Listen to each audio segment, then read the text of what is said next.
The clatter of porcelain on steel was the metronome of Clara's life.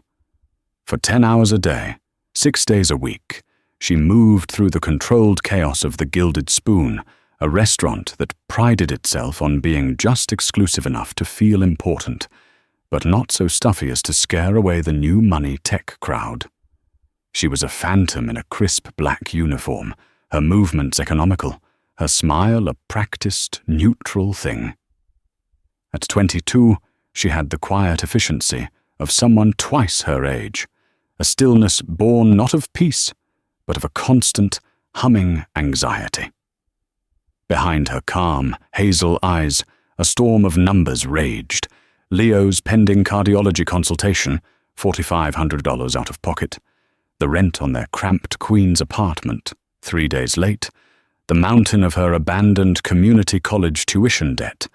Clara was a watcher. It was a skill honed by necessity. She could tell by the way a man held his fork if he was going to be a demanding tipper or a condescending boor. She knew from the slight tightening around a woman's eyes that her wine was a shade too warm. But her observation went deeper than that. It was an old habit, a secret language she shared with only one other person, a man now 5 years gone, her grandfather. He had been a deaf man in a hearing world, and he had taught her to see the conversations happening underneath the spoken words, the frantic tapping of a finger, the subtle shift of weight in a chair, the flicker of a lie in a person's gaze. It was their game, a silent world of stories played out in plain sight. Now it was just a ghost, a set of reflexes she couldn't turn off. Tonight, the restaurant's energy was coiled tight around one table, the one the staff called the Table of Gods in the far corner. It was occupied by Alistair Finch, even if you didn't recognize him from the cover of Forbes or Wired.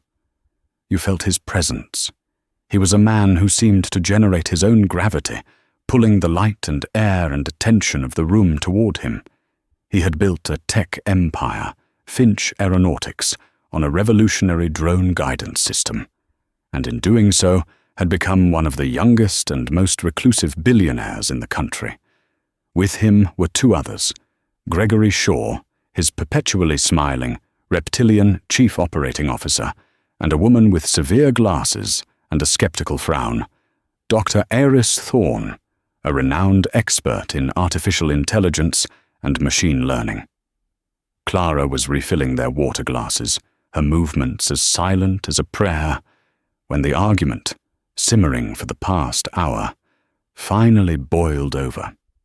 "It's gibberish, Alistair," Dr. Thorne said, her voice sharp and final. She pushed a tablet across the polished oak table. "I've run it through every pattern recognition algorithm we have.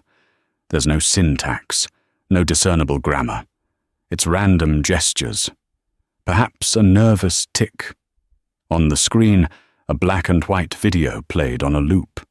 It showed an old man, gaunt but with eyes that burned with a fierce intelligence, sitting in a stark white room. His hands moved in a flurry of complex, elegant gestures. There was no sound. He was not a man of nervous tics, Alistair Finch growled, his voice a low thrum of frustration. He looked less like a CEO and more like a wolf denied its prey. His tailored suit couldn't hide the raw power in his shoulders, the restless energy that made him seem caged by the fine dining establishment. This was his final message. His life's work is in there, the key to everything. Elias Vance did not do random. Clara froze. Her hand, holding the heavy glass pitcher, trembled for a fraction of a second. Elias Vance. Her grandfather's twin brother, her great-uncle, the man she had never met, the other half of the secret language. The video on the screen was a ghost story made real. She recognized the signs. It wasn't the formal American sign language her grandfather had tried to teach her. It was their own private dialect, the one they called hand talk, born in the silent world of two deaf twins in the 1950s. A language of shared memories and inside jokes, as unique and unrepeatable as a fingerprint. With all due respect, Gregory Shaw chimed in, his voice smooth as oil. Elias was a genius, but he was eccentric. He spent the last decade of his life as a recluse. Perhaps his mind was slipping. This could be nothing more than the tragic ramblings of a sick old man. He wasn't sick, Alistair snapped, his glare silencing Gregory instantly. He was focused. He told me he was on the verge of the final breakthrough, something that would change everything. He recorded this video the day before he died and had it delivered to me. It's not rambling. It's a blueprint. Clara felt a dizzying wave of vertigo. Her great-uncle Elias, the brilliant, estranged brother. Her grandfather had spoken of him with a mixture of awe and deep, abiding sadness. They had a falling out, a chasm that had split the family decades ago. Her grandfather had been a humble watchmaker. Elias had become a legend in the world of robotics and early AI, mentored by Alistair Finch's own father before Finch took over the company. Gregory, eager to regain favor, tried to make a joke. "Well, maybe we should just ask the staff," he laughed, a loud, braying sound. "Perhaps one of them speaks fluent old man gibberish." He gestured dismissively toward Clara. In his theatrical flourish, his elbow knocked her arm hard. The pitcher didn't fall, but a cascade of ice water surged over the rim, splashing directly onto the tablet. The world stopped. The low murmur of the restaurant seemed to vanish. Dr. Thorne gasped. Gregory's face went slack with horror. Alistair Finch's head swiveled toward Clara, and his eyes, the color of a stormy sea, fixed on her. They were not angry. They were something far worse, cold, dismissive, utterly devoid of interest in her as a human being. She was simply a malfunction. I'm so sorry, sir. Clara's voice was a whisper. The blood had drained from her face, leaving her feeling hollow and lightheaded. "Get out," Gregory hissed, his face flushing with fury and embarrassment. "You're fired. Do you have any idea?" But Alistair held up a hand, his gaze still locked on Clara. She wasn't looking at him, however. She was staring at the tablet, where the water had pooled on the screen, distorting the image of Elias Vance's hands. And in that distorted image, a single, clear sign sequence resolved itself. A sign she hadn't seen in years. A sign her grandfather used to make when he was telling a story about a hidden treasure.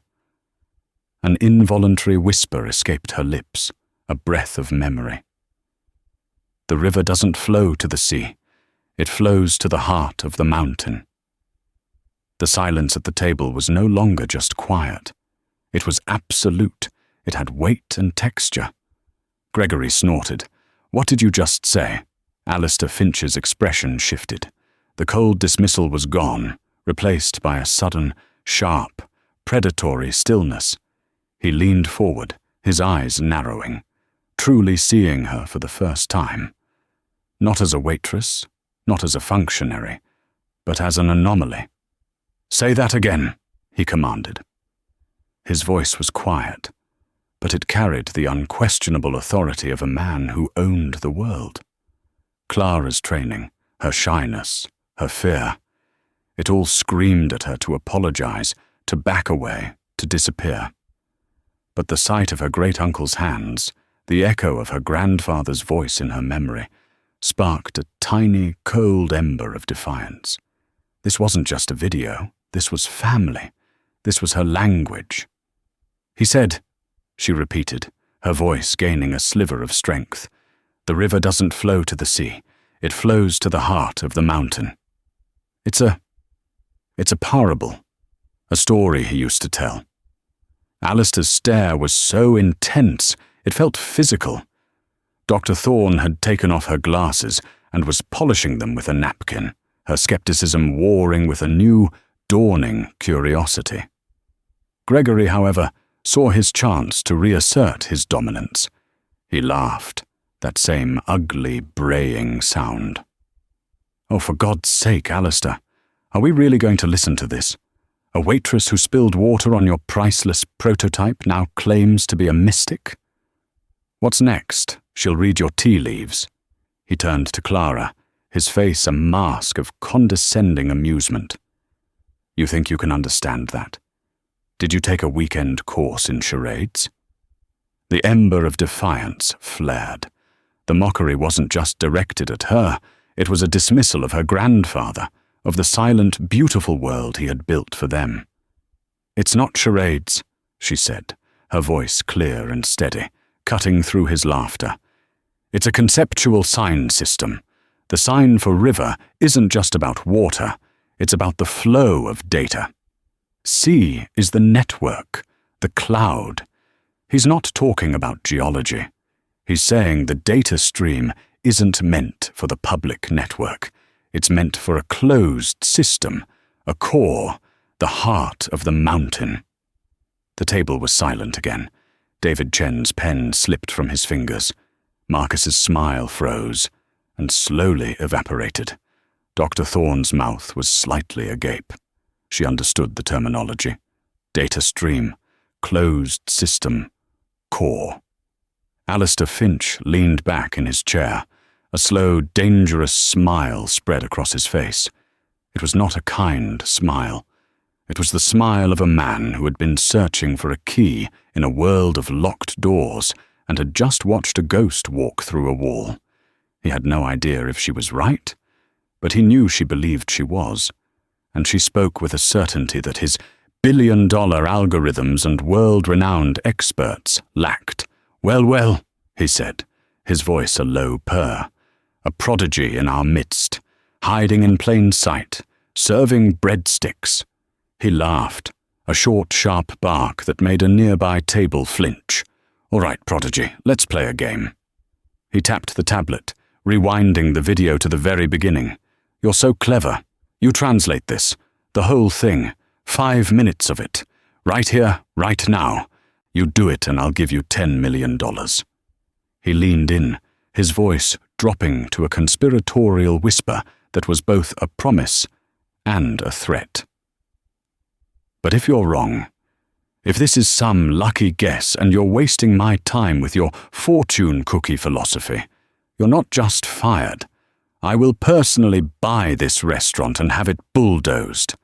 I will find your student debt, and I will own it. I will make sure the only job you can get is cleaning toilets in a Port Authority bus station. So, what do you say?" It was a monstrous, theatrical, public challenge, a billionaire's cruel sport. He was testing her, trying to see if she would break, if she would crumble under the pressure and flee. He expected tears. He expected fear. Clara looked at the tablet, at the looping image of Elias Vance's hands. She saw the answer to a family mystery. She saw a legacy. Then she looked past Alistair Finch's shoulder and saw her own reflection in the dark glass of the window. She saw a tired, frightened girl drowning in debt. She saw her brother Leo's pale face, his struggle to draw a full breath. $10 million wasn't a joke. It was a lifeline. It was a cure. It was a new world. Her fear was a cold, hard knot in her stomach, but the anger was warmer, clearer, the sheer arrogance of the man, the casual cruelty of his threat. "I'll need a notepad," she said, her voice barely a whisper, but it cut through the tension like a razor. Dr. Thorne, her face a mask of disbelief, slowly, mechanically, pushed a leather-bound moleskin notebook and a sleek silver pen across the table. Clara looked Alistair Finch dead in the eye. "And the 10 million?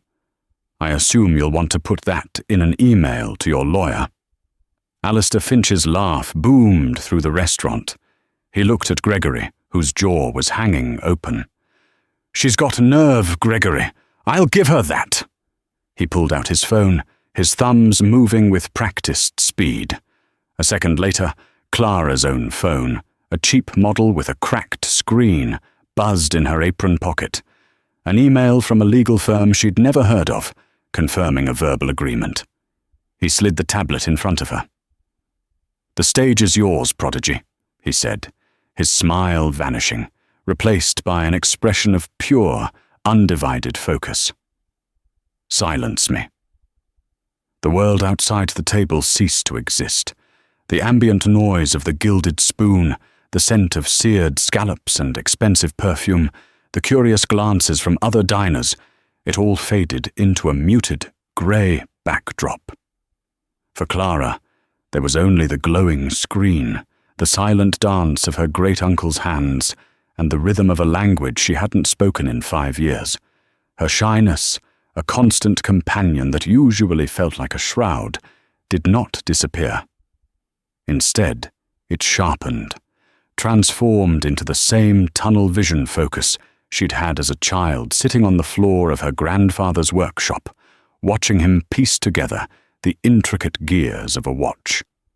It was the quiet of complete immersion, a place where the noisy, judging world couldn't reach her. Alistair Finch watched, his arms crossed, the playful arrogance gone, replaced by the lethal stillness of a hunter. Dr. Thorne leaned forward, her pen poised over her own notebook, her skepticism replaced by the rapacious curiosity of a scientist witnessing a new phenomenon. Gregory Shaw just stared, his face a bewildered mess of resentment and disbelief. Clara took the pen. The silver barrel was cool and heavy in her hand, a stark contrast to the cheap ballpoint she used to take orders. She opened the notebook to a fresh page. She didn't start translating immediately. She watched the video loop once, then twice, her eyes half closed. She wasn't just watching the signs, she was listening to the cadence, the pauses, the emotional weight behind the gestures. "You're looking for a blueprint," she said, her voice quiet but resonant in the bubble of silence around their table. "An equation. But that's not how he starts. He starts with a story, a memory." Alistair's jaw tightened. "What memory?" Clara began to write, her handwriting neat and precise. "He's talking about 2 boys," she murmured as she wrote. "Twins, building a crystal radio set from a kit. They can't get it to work. They follow the instructions perfectly, but all they get is static." She paused, her eyes still on the screen. Their father, an engineer, comes in. He doesn't look at the instructions. He looks at the materials. He tells them the schematic is perfect, but the materials are flawed. The copper wire isn't pure enough. The crystal is cracked. He says... She paused, the weight of the next words feeling heavy on her tongue. "The most beautiful idea is worthless if you build it with broken tools." Dr. Thorne let out a sharp, involuntary breath. "My God. It's a metaphor." "Exactly," Clara said, not looking up. "The whole first minute isn't technical. It's a preamble, a warning. He's establishing a core principle." She looked up at Alistair. "He's talking about his team. He's telling you someone on your team is a broken tool. The schematic is perfect, but the project is failing because of a person." Alistair's face was a granite mask, but a flicker of something, understanding, confirmation, passed through his stormy eyes. He glanced instinctively at Gregory Shaw, whose slick smile had vanished, replaced by a pale, clammy sheen. "Keep going," Alistair commanded. Clara returned to the video. The signs became more technical, more precise. Her pen flew across the page, filling it with notes and diagrams she copied from the screen. The language of parables melted away, replaced by the language of physics and neural engineering. "The river of data. It's a biofeedback stream," she explained, her voice gaining confidence with every word. "The heart of the mountain is a quantum processing core. He found a way to stabilize it, not with cryo-cooling, but with a resonant frequency. He's using sound, She pointed to a complex sign Elias was making with his left hand, while his right hand held a steady, vibrating shape. That's not a word. It's a frequency, 432 hertz. He's tuning the processor like a musical instrument. Dr. Thorne began writing furiously in her own notebook. It's impossible, she whispered, but it was the whisper of a scientist on the verge of a revelation, not a dismissal. The energy consumption would be enormous. The heat. He solved the heat problem, Clara said, turning a page. That's the second part. He calls it the weeping willow. It's not a tree. It's a heat dissipation system based on the capillary action of plants. A biomimetic cooling system. It's elegant. It's beautiful. She was no longer just translating.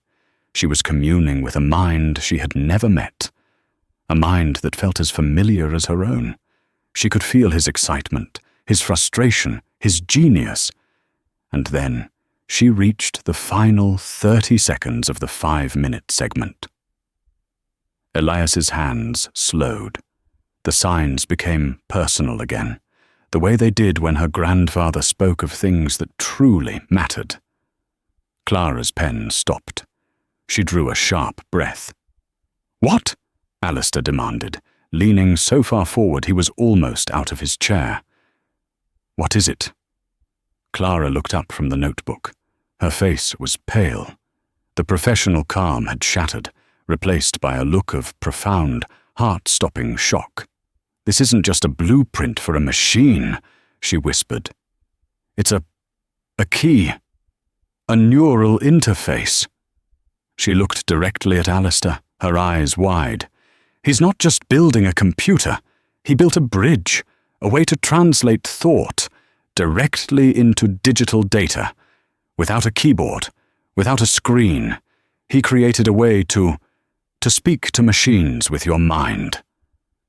The implications of her words hung in the air, heavy and terrifying. It was the holy grail of technology, a leap forward so profound it would make the internet look like a pocket calculator. "But there's a warning," she said, her voice trembling slightly. "The final sequence."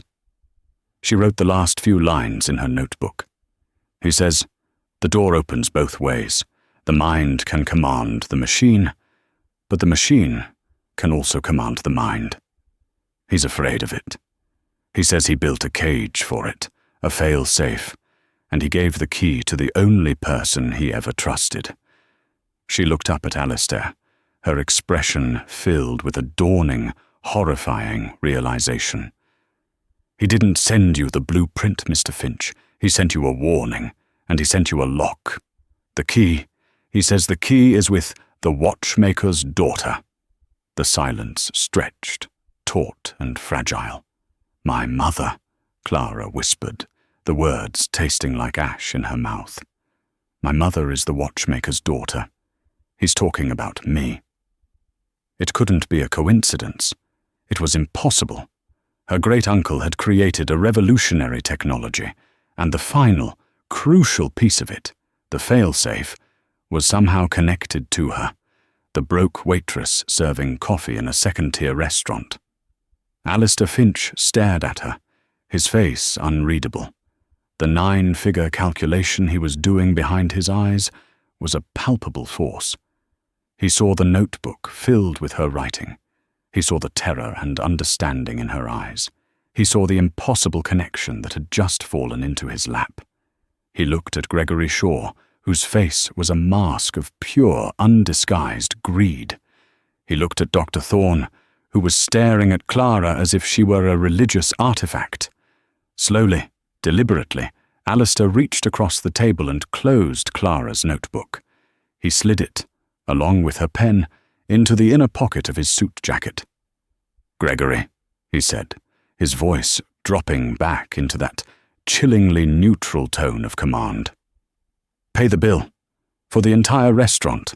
Tell the manager there was a gas leak and everyone needs to evacuate. I want this building empty in 10 minutes. "Alistair, what?" Gregory began to protest. "Now," Alistair said, without raising his voice. The single word carried the force of a physical blow. Gregory scrambled to his feet, fumbling for his wallet. Dr. Thorne, Alistair continued, turning to the scientist, you will go back to the lab. You will sign a new non-disclosure agreement, one drafted by my personal legal team. You will forget everything you heard in the last 10 minutes. You will forget her face. You will forget the words neural interface. Is that clear? Dr. Thorne, a woman who advised governments and commanded research budgets in the tens of millions, simply nodded, her face pale. She stood and walked away without another word. In minutes, the restaurant was a swirl of confused activity as the staff began informing bewildered patrons of the fabricated emergency. The table of gods was now an island of silence in a sea of chaos. Soon it was just the two of them. Alistair Finch leaned back. He didn't thank her. He didn't praise her. He simply studied her, the way an astronomer might study a newly discovered, impossibly bright star. "Who are you?" he asked. "Clara Evans," she said, her voice stronger than she expected. "That's not what I asked," he said. "Elias Vance was your great-uncle, his twin, your grandfather. What was his name?" "Michael Vance. He was a watchmaker in Brooklyn. He passed away 5 years ago. And he taught you this. Hand talk. It wasn't a question.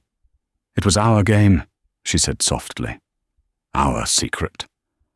Alistair nodded, as if this confirmed a complex equation. "The wager," he said, his voice flat. "The $10 million. Clara's heart, which had been pounding a frantic rhythm against her ribs, seemed to stop altogether. "Yes." "That was a public absurdity," he said, his eyes like chips of ice. "A negotiation tactic. No sane person would expect me to honor it." The floor dropped out from beneath her. Of course, it was a game to him, a way to get what he wanted. He was a billionaire. He didn't pay. He acquired. "However," he continued, holding up a single finger, "the information you possess is not an absurdity. It is, without question, the single most valuable asset on this planet, and you are the only one who can access it." He steepled his fingers, his gaze pinning her to her seat. "So, Miss Evans, we have a situation. You have something I need, and I have something you need." He pulled out his phone and slid it across the table. It was open to a file, a medical file, her brother's, Leo Evans. It had his entire history, his diagnosis, his prognosis, every detail. "Your brother has a degenerative heart condition," Alistair stated. "The experimental treatment he needs is only available at a clinic in Switzerland. The cost is approximately $2.3 million, with little guarantee of success." Clara felt the air leave her lungs. How could he know that? How could he have gotten that information so fast? "I have a team of researchers, Miss Evans. They are very, very good," he said, answering her unspoken question. "They found your brother in the time it took you to translate the first 2 minutes of that video." He leaned forward, his voice a low, hypnotic whisper. "So here is my offer. Not the joke of 10 million. A real offer. You will come and work for me. You will live in a secure location of my choosing. You will translate the rest of Elias Vance's journals. There are over 60 hours of video. In return, I will fly your brother and your mother to that clinic in Switzerland tomorrow. I will pay for everything, the treatment, the travel, the aftercare. I will give him the best doctors my money can buy. I will give you a salary of $1 million a year. Your debt will be erased. Your family will be safe and secure for the rest of their lives." He sat back. "And you will be under my protection, because the moment you translated that video, you became a target. There are other companies, other governments, who would kill to know what you know. I am not offering you a job, Miss Evans. I am offering you a sanctuary. A gilded cage, perhaps, but a safe one. It was a beautiful, terrifying, perfectly constructed trap. He had found her every weakness, her love for her family, her crushing debt, her fear, and built a prison with them. A prison with golden bars and the promise of her brother's life. "And if I say no?" she whispered, though she already knew the answer. Alistair's face went utterly blank. "If you say no, then you are just a waitress who I had fired. You will walk out of here and back to your life. And I will leak to a very select group of interested parties that a young woman in Queens has a unique ability to understand the work of the late Elias Vance. They will find you. They will not be as generous with their offers. The choice is yours, Miss Evans. The cage or the wolves?" He gave her a full minute of silence, watching her, his face impassive. Her mind was a whirlwind. He had outmaneuvered her at every turn. He had used his immense power not just to intimidate, but to excavate her life, to lay bare her deepest vulnerabilities and use them as leverage. He saw her as an asset to be acquired, a problem to be managed. But he had made one critical mistake. He had shown her the video. He had opened a door to her own past, to the memory of her grandfather. And her grandfather had been more than a watchmaker. He had been a brilliant, patient man who had taught her how to look at the world, how to see the tiny, intricate mechanisms that made things tick. He had taught her that the smallest gear can change the motion of the entire machine. Alistair Finch saw a broke, scared waitress. He didn't see the watchmaker's granddaughter. "No," she said. Alistair's eyebrows shot up. It was the first time all night he had shown genuine surprise. "I beg your pardon?" "No," Clara said again, pushing his phone back across the table. Her hand was shaking, but her voice was firm. "That's not the deal. I assure you, it is the only deal," he said, his voice turning cold. "It's a bad deal," Clara said, her courage surging, fueled by a strange mix of terror and indignation. "You're right about the danger. You're right about my brother. You've left me no choice but to work with you. But you're wrong about the terms. You don't need an employee, Mr. Finch. You need a partner. You think Elias sent you a blueprint? He didn't. He sent you a puzzle box, and I am the only key." She took a deep breath, the air in the empty restaurant feeling electric. "So here is my counteroffer. You will transfer the $10 million to an account of my choosing within 24 hours. Not as a joke, not as a salary, as my signing bonus, as a demonstration of good faith, because that was the price you set on my knowledge." Alistair was listening now, his body coiled and still. "My brother's medical care is not a perk. It is non-negotiable. He is on a plane to Switzerland by the end of the week with my mother. That is condition number 1. But I am not taking your salary. A salary is what you pay someone you own. I want a percentage." Alistair actually let out a short, sharp laugh. "A percentage of Finch Aeronautics? Don't be absurd." "Not of your company," Clara snapped, the sharpness of her own voice surprising her. "A percentage of this, of the project. Whatever this neural interface becomes, I want 10% equity, a real, binding, legal stake in the new venture. I'm not just the key, Mr. Finch. I'm the co-founder." She stood up, her legs feeling like they might give way beneath her. But she stood. "Those are my terms. You have 12 hours to have your lawyers draft the preliminary agreement.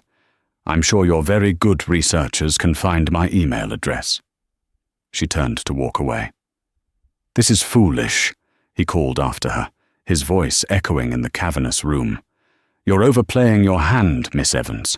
You have no idea the world you're stepping into." She stopped, her back to him. She thought of her grandfather's workshop, the scent of oil and old wood, the patient ticking of a dozen clocks. He had taught her that value was not about size or volume, but about function. She was the one gear he couldn't build, buy, or replace. She turned around and looked him dead in the eye. "I'm not stepping into your world, Mr. Finch," she said, her voice clear and ringing with a certainty that shook him to his core. "I'm inviting you into mine." She walked out of the Gilded Spoon, leaving the most powerful man she had ever met, sitting alone in the wreckage of his own certainty, the silence of the empty restaurant pressing in on him. The phantom had become a queen, and the game had just begun. The 12 hours that followed were the longest of Clara's life. She walked home to Queens in a daze, the city lights blurring around her. The sheer audacity of what she had done washed over her in waves, alternating between thrilling empowerment and nauseating terror. She had not just challenged a billionaire, she had tried to chain him. When she arrived at her apartment, Leo was asleep on the couch, a medical textbook open on his chest. He was studying to be a paramedic, a dream that felt more distant with every labored breath he took. Her mother was in the kitchen, her face etched with worry lines as she sorted a pile of bills on the small table. Seeing them, the reality of her gamble crashed down on her. She had bet their lives. She didn't sleep. She sat by the window, watching the sky lighten over the rooftops of Queens, her cheap phone clutched in her hand. Every notification, every spam email sent a jolt of panic through her. Had he called her bluff? Was a black van going to pull up outside? Had she sentenced them all to a life of ruin for a moment of pride? At 8:59 a.m., 1 minute before her deadline expired, her phone buzzed. It was an email from a name she recognized from the letterhead Alistair had shown her. David Chen, Executive Counsel for Finch Aeronautics. The subject line was simple. Agreement. Attached was a 50-page document, dense with legalese, but the summary on the first page was clear. A wire transfer of $10 million to be initiated upon her signature. A chartered medical flight to the Edelweiss Clinic in Zurich for Leo and her mother, and a section titled Equity, outlining a 10% stake in a new, yet-to-be-named subsidiary company, contingent on the successful development of Project Nightingale. He hadn't just met her terms, he had codified them in iron. The next month was a disorienting whirlwind. Clara's old life was dismantled and packed away. Leo and her mother were whisked away in a black town car, their faces a mixture of fear and wondrous hope. Clara was moved into what Alistair's security chief called a secure residential facility. It was a penthouse apartment that took up the entire top floor of a sleek, anonymous glass tower in Midtown, with bulletproof windows and a view that seemed to stretch to the end of the world. Her lab was 1 floor below, connected by a private elevator that responded only to her thumbprint. The lab was a technological marvel, a sterile, white space dominated by a wall of screens. In the center of the room, on a pedestal, was a single encrypted hard drive containing the 60 hours of Elias Vance's final video journals. Her only companion was a silent, watchful security guard named Harris, who stood outside her door, his presence a constant reminder that this was both a sanctuary and a prison. The work was all-consuming. Translating the journals was like mapping an undiscovered continent. Elias's mind was a labyrinth of staggering genius and profound melancholy. He had not just invented a neural interface, he had perfected it.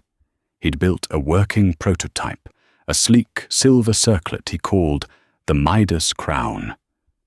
But the journals were filled with his growing dread.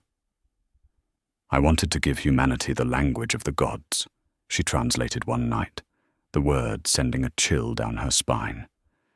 "But I fear I have only taught them a new way to lie. A thought can be a weapon. A memory can be a cage. In the wrong hands, this is not a tool of liberation. It is the perfect tool of control." Alistair visited the lab every night, a restless ghost in a $1,000 suit. He would watch the screens, his face illuminated by the flickering image of his mentor's hands. He rarely spoke. He just watched her work, his stormy eyes filled with a volatile mixture of hunger, impatience, and something that looked unnervingly like reverence. Their conversations were terse, focused only on the work. "What is the starlight cascade?" he'd ask, pointing to a diagram she had sketched. "A data buffer," she'd reply, not looking up. "It prevents cognitive overload. It's the most elegant piece of code I've ever seen." A strange, sterile intimacy grew between them. They were two people bound together by the ghost of a third, the only two people in the world who understood the magnitude of what lay hidden in those silent videos. He saw her not as an employee, but as a conduit, a priestess interpreting the words of his god. But Clara was also uncovering another story, one hidden in the margins of the technical data. A story of betrayal. "The broken tool," Elias signed in one of the later journals. "I trusted him. I treated him like a son. But he sees only the gold, not the alchemy. He would sell the sun if he thought he could profit from the darkness." Clara's blood ran cold. Elias wasn't talking about a random engineer. He was talking about someone at the very top, someone he trusted implicitly. Her mind immediately went to Gregory Shaw, the oily, sycophantic COO. It had to be him. She began her own research, using the powerful, unrestricted computer Alistair had provided. She dug into Finch Aeronautics' corporate structure, into personnel files, into project funding, and she found it. A series of encrypted payments from a secondary Finch account, authorized by Gregory Shaw, to a shell corporation based in the Cayman Islands. A shell corporation whose ownership traced back to a rival defense contractor, a company known for its ruthless tactics and its work in cyber warfare. Gregory wasn't just a broken tool. He was a spy. He was waiting for the project to be completed so he could steal it and sell it to the highest, most dangerous bidder. The realization hit her with the force of a physical blow. Alistair, for all his brilliance and power, was blind. His grief and his single-minded obsession with his mentor's legacy had made him vulnerable. He couldn't see the serpent coiled at the heart of his own empire. She had to warn him. But how? A direct accusation would be her word against his most trusted executive. Gregory would deny it, paint her as a paranoid, unstable waitress who had lucked into a fortune and was now seeing conspiracies everywhere. She needed proof, irrefutable proof. The answer, she realized, was in Elias's final journal entry, the last video he ever recorded. He called it the fail-safe. "The key is with the watchmaker's daughter," he had signed, "but the lock is in the heart of the machine." For days, she struggled with the meaning. Then, looking at the schematics for the Midas crown, she saw it. A single line of code, separate from the main operating system, labeled only with a string of numbers. A date. Her mother's birthday. It was a back door, a hidden command pathway that only someone with that specific piece of personal knowledge could access. It was a key. Not a physical one, but a cryptographic one. And it didn't just lock the device, it activated a hidden protocol, a protocol Elias had named the Ghost. The plan that formed in her mind was terrifying, a gamble that made her demands in the restaurant look like a child's game. It required her to step out of the lab, out of the cage, and walk directly into the serpent's den. She requested a meeting with Alistair and Gregory, telling them she had finished the final translation and was ready to brief them on the activation sequence for the prototype. She insisted the meeting take place not in the lab, but in the main boardroom at Finch Aeronautics headquarters, a room she knew was equipped with the most advanced audio-visual recording systems in the building. The day of the meeting, the air in the boardroom was thick with tension. The Midas crown, a thing of polished silver and delicate wiring, sat in the center of the vast mahogany table like a piece of sleeping technology. Clara stood at the head of the table, her heart hammering against her ribs. Alistair watched her with an almost unbearable intensity. Gregory Shaw sat beside him, his smile fixed, his eyes gleaming with a greedy, triumphant light. He believed this was his moment of victory. "The translation is complete," Clara began, her voice steady despite the tremor in her hands. "The activation sequence is complex. It requires a direct neural link. The device must be worn, and a specific cognitive key, a memory, must be used to initiate the system." "And what is this memory?" Gregory asked, leaning forward eagerly. "That," Clara said, looking him directly in the eye, "is the final secret." She turned to Alistair. "Mr. Finch, I believe you should be the first to try it. It was, after all, your mentor's life's work." Alistair hesitated for a moment, then gave a curt nod. He picked up the silver circlet. As he moved to place it on his head, Clara held up a hand. "There's one final warning from Elias," she said, her gaze still locked on Gregory. "He said the device is sensitive.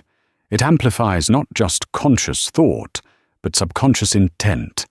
It can read a person's true motivations. He called it a truth serum for the soul." Gregory's smile twitched. "How poetic." "Let's get on with it."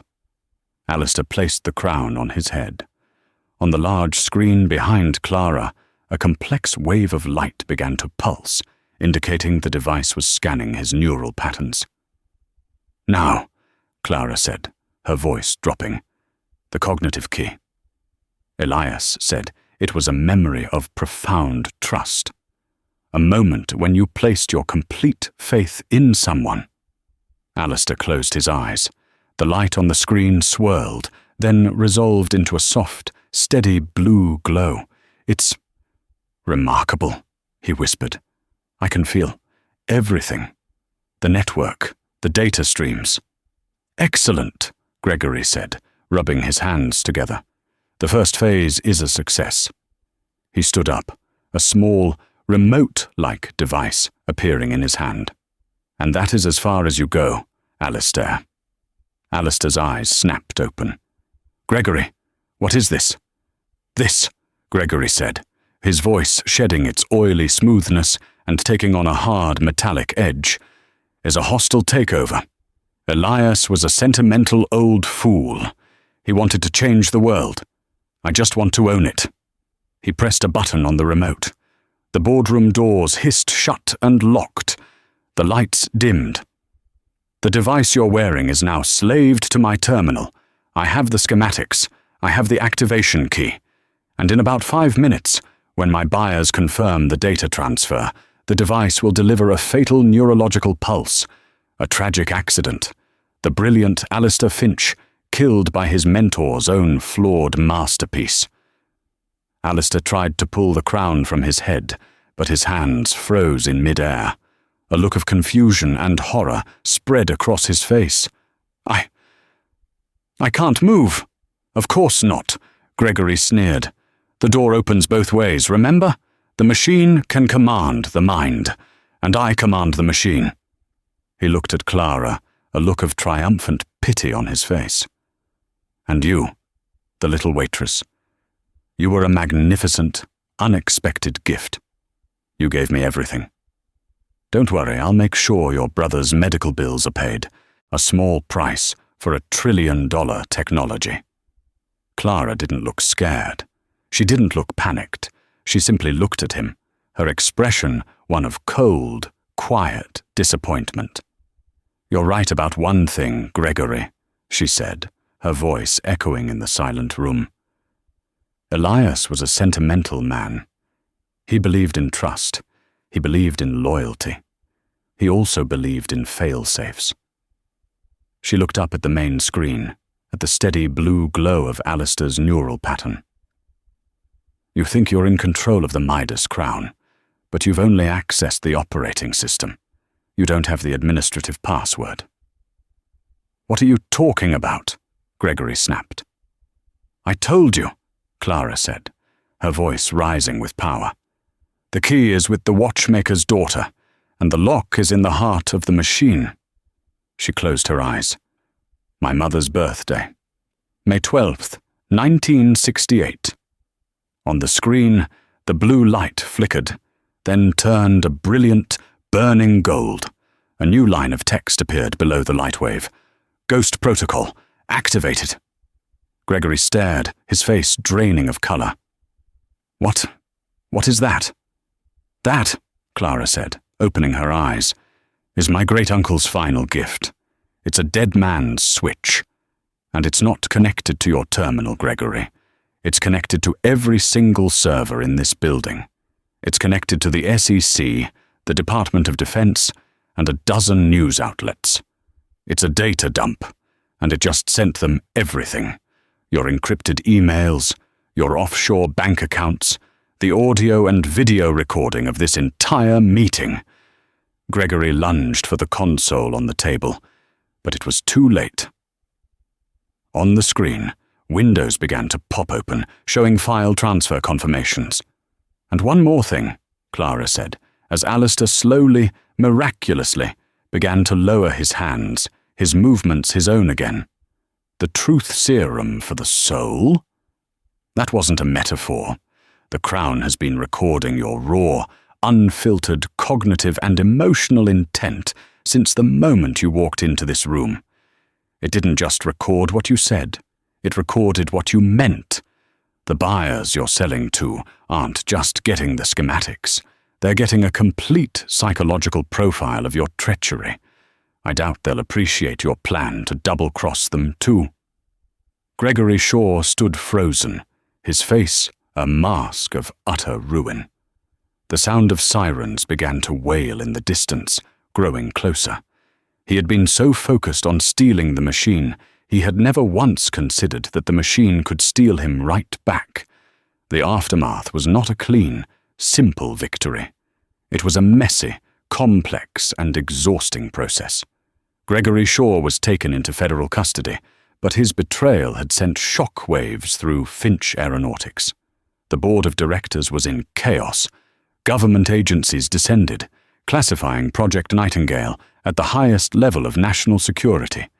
The dream of changing the world was suddenly tangled in an endless web of red tape and suspicion. Alistair was a changed man. The ordeal had stripped away his arrogance, leaving behind a more sober, more cautious leader. He had been humbled, not just by Gregory's betrayal, but by Clara's quiet, devastating competence. 2 months after the boardroom confrontation, he found her not in the lab, but on the small, wind-swept balcony of her penthouse, staring out at the city. "They want to bury it," he said, his voice heavy. "The DoD wants to turn it into a weapon. The board just wants to shelve it, mitigate the risk." Elias was afraid of that, Clara said softly. "I'm dissolving the subsidiary," Alistair said. He handed her a folder. "And I'm liquidating your 10%. The enclosed check is for $950 million after taxes. You're free, Clara. You can go anywhere, do anything. Your family is safe. You've earned it." It was the perfect, clean ending. The cage was open. The fortune was hers. She looked at the folder, then back at him. "What will you do?" "Fight them," he said, a spark of the old fire in his eyes. "It will take years. I might lose everything. But I can't let his work become that." Clara was silent for a long time. She thought of her grandfather's workshop, the patient, meticulous work of building something beautiful and complex. She thought of Elias, a man she'd never met but knew intimately, and his desperate hope that his creation would be used for good. She thought of the gilded spoon, of a life spent being invisible. She pushed the folder back into his hands. "That's not the deal," she said. Alistair looked at her, confused. "Clara, this is more money than you could ever spend." "It's not about the money," she said. "It was never just about the money. The deal was 10% equity in the venture. This venture isn't over. It's just getting started." She met his gaze, her own eyes clear and determined. "You're not fighting them alone. We're not dissolving the company. We're taking it private. We'll buy out the board. We'll fund it ourselves. We will build a new table, and this time we will set the terms." Alistair stared at her, at this quiet, unassuming woman who had faced down his threats, unraveled his mentor's genius, and dismantled a traitor at the head of his own company. He saw not a waitress, not a translator, but a partner, an equal. A slow smile spread across his face, and for the first time it was not the smile of a predator or a billionaire, but of a man who had finally found an ally he could trust. "The watchmaker's daughter," he said, his voice filled with a new kind of respect. "And the prodigal son," she replied. "Now let's get to work." In the end, it was never about the $10 million. It was about the value of a voice that had been ignored, the power of a mind that had been underestimated.